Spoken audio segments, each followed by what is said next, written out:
Regards from Donbas, guys. My name is Orest. I'm a reporter from Lviv, but now visiting absolutely the opposite side of our country. This is the picture of many villages, how they are looking around. It's pretty depressing, as you can see, muddy and yeah, very devastated. Some houses remain, others absolutely not. And there are some military vehicles even, as you've seen. So this is the town of Lyman, which was going through very heavy fights in the recent times. You can see the result of it all around. You might remember from the news when this city was kind of encircled and Russian forces had to flee. Now I am visiting here to see what is the situation on the ground, what people might need, but it seems like they need like basically everything, and other still any people, because traveling on these conditions is almost impossible. It's hard to imagine what people actually might do here, but now we are looking for some of the local survivors and we'll talk about what's going on actually. You see, there is a house, it's a bench over here, number 200. House doesn't exist, but we're not going to move closer because there can be mines all around. Yeah. So we just parked over here. You see, these are the places where the heavy armored technique were standing. House almost don't exist, the road either. And now we are going to visit some local guy. We stopped over here because we probably would not be able to drive, so then we continue only on foot. So I am joined with a crew of Polish girls who are journalists, and they are gathering information about what was happening here during occupation. Basically, I asked people, are they having food? They told, well, we got something, but the town of Lyman is kind of divided into the northern and southern section, and the southern section is closer to Kramatorsk, closer to bigger hubs, so people get more food over there. But also here they kind of don't starve, but it's always nice to have a little bit more. So the main request from local people in this area is warm clothes and everything which like relates to winterization, you know, like the heaters, even like local electricity generators and so on, because now the winter is coming and it will be tough in this area. On my phone there is no signal, so basically I don't know how people keep in touch, and we had to ask from the relatives how to find this location, and we had to ask local people in this part of the town how to find this particular estate where this family lives. Just want to show you something else. So the field is just starting over here, but just the opposite, it's very damaged. Oi, some dog. And you see the shrapnels were going all around. So basically this whole area seen some heavy fighting, and it's hard even to imagine what the people had to go through. It's incredible to see here kids still in those areas, which is somehow like even unbelievable, yes, that there are children who stayed in the deoccupied areas, and I still hear some explosions around, so yeah.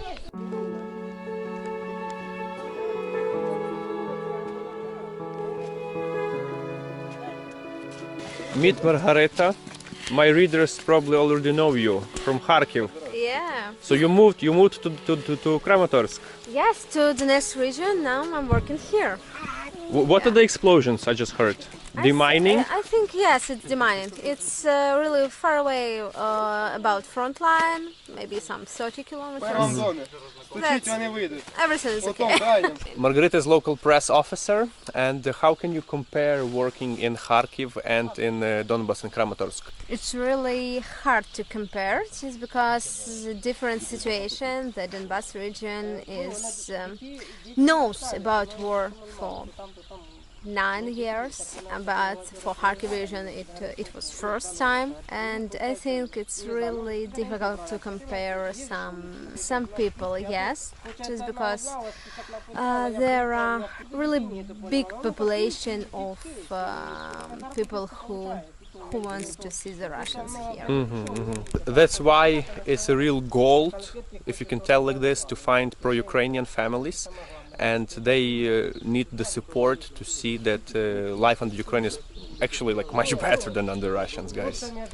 Let's move our cars closer and we'll see how we're gonna drive through that place. Alright, it's going fine. Woo!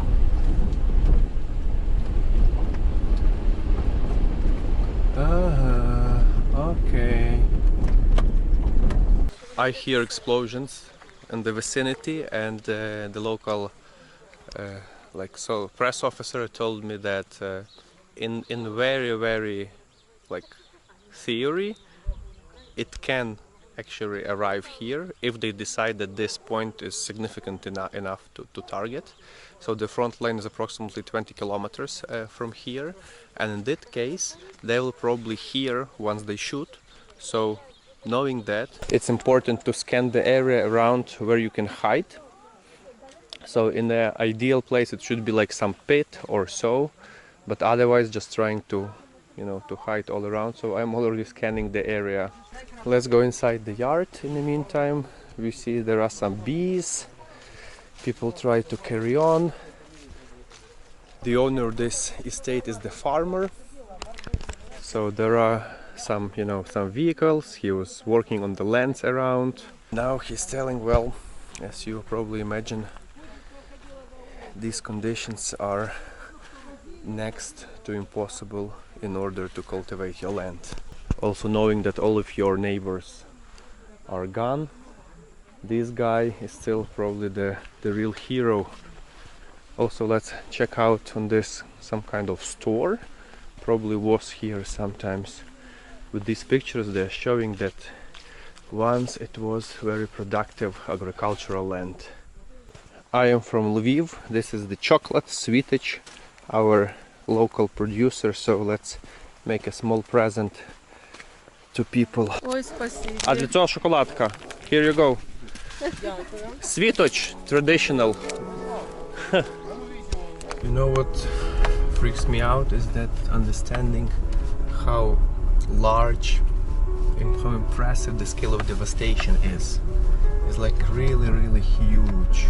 Every single estate, every single house here is damaged. I think people still cannot realize what is the level of destruction.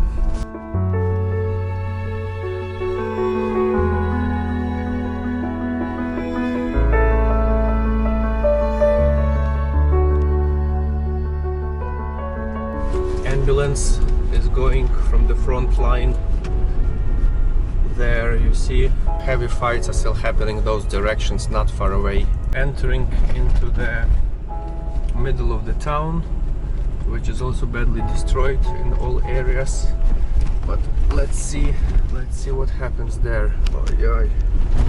It's more active. Some people mostly on the bikes, because many of their cars are lost. Businesses are lost as well, and I see a young family taking pictures over here. Wow. So we arrived on the central square of Lyman, the local city council, with a few windows still standing, but most of them are covered. And I look, there is some activity. People are receiving humanitarian aid. That's how it's happening, with Ukrainian flag over it. In one part of the city it's a little bit more active. I even see the bus. Looks like there is humanitarian aid that came in. People are here waiting for something, and it's actually very common that people arrive and they just wait for some aid which might come in. We just met a city mayor over there. He's speaking with my colleagues, and my request was regarding the humanitarian aid. And regarding from the city mayor request, they need like cars that collect the trash from around the city, because as you can see there are many things that basically are all around. Then, you know, like even like something to sweep the floor. So this was the first request, like first of all, like the cars that can collect trash.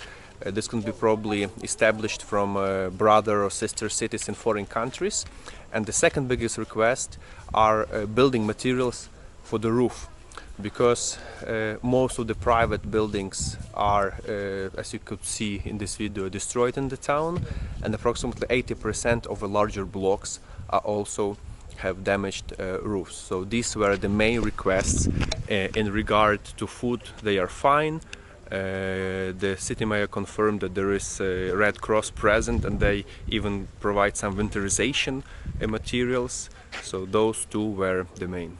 Now inside we are in the Lyman City Council. There are many people, but let me go out and I'll got here a contact of local secretary, which will help. Probably will deliver it to my colleagues who deal with the humanitarian aid, and it could be established the first contact to provide this help to them. They already have some cooperation with other towns. For example, this car, as the city mayor told, was provided by Klaipėda, is a city in Lithuania, our good friends. And yeah, people are waiting for some supplies that they are expecting it will come here. You might be wondering, like, let's say there is such kind of house, yeah, and obviously somebody was living there. So neighbors of those people are arriving and they see this house. What would they do? You know, the city mayor told, well, they just, you know, freak out, turn back and go to the place where did they come from, or at least have one night in their neighbors and then come back. Because for most population here in Lyman and in general in the liberated areas in Donbas and in Kharkiv region, local people simply don't have anywhere to come back. Another interesting part, and what is, you know, importance of being the journalist, is that when we were talking with the city mayor here, one lady just went out from this house, and using the situation she made her request openly to the city mayor, and because of our presence, city mayor, like, you know, made her a fast track to the secretary, and now she will receive the construction materials to repair her house, you know. So she used this chance, and that's why it's very important to be present and to be transparent in this. This used to be a school which was built for some Japanese fund, and yeah, Japan also knows the destructive force of Russians, and they are holding on the opposite side of this vast territory in the east.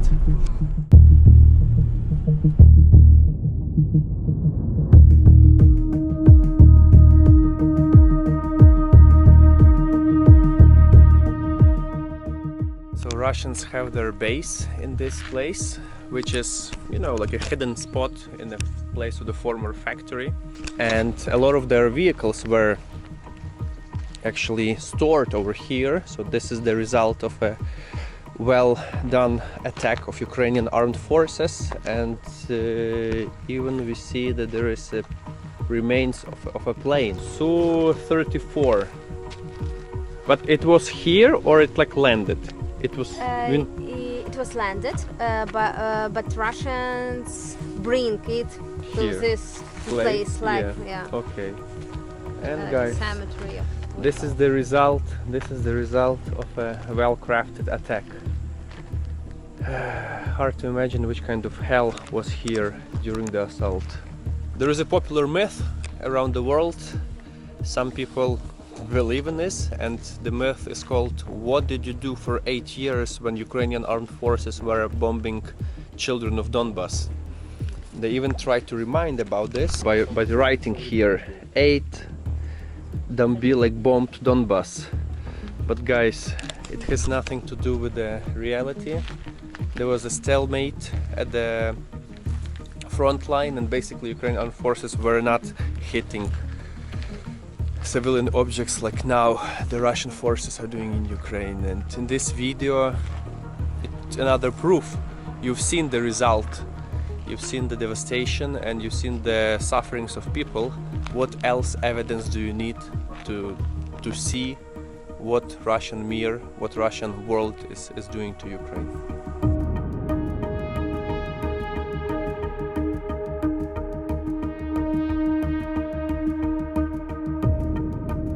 This place might look like a playground for those who like to explore different military objects. Here we see pieces of tank, another unit. It actually takes a lot of effort to put it that way, yeah?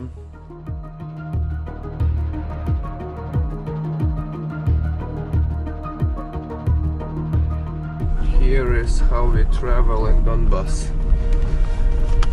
Oh, complete disaster. Take a look at this place. This is clearly seen that those were mines over here. Oh.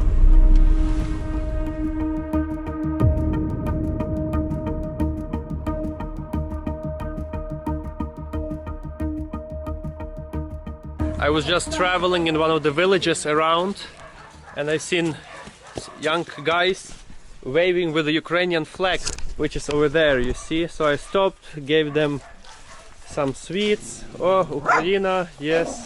And also I've got a piece of lard, so now we are going to cut it. So the family told me that they were leaving during the occupation and they found a shelter in Kramatorsk, which is nearby. And now when the front line is further, they came back because it's more bearable to stay here. The cat also lives with them. And yeah, it looks good. Dog, and the yard is also there. Some bridges in those areas destroyed. So basically you can see, but there is a passage. This is the way to cross the river stream here. As you can see, that will be pretty tricky. Let's try.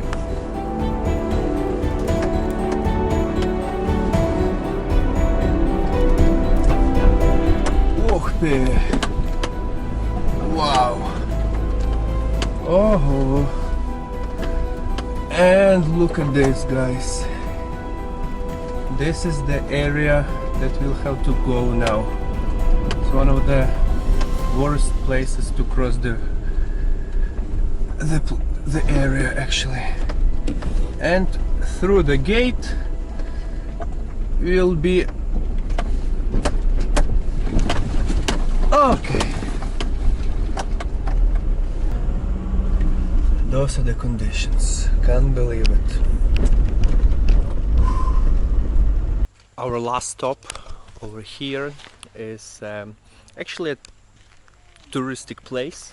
From over here you can see a monastery which used to serve as the pilgrimage place for many people.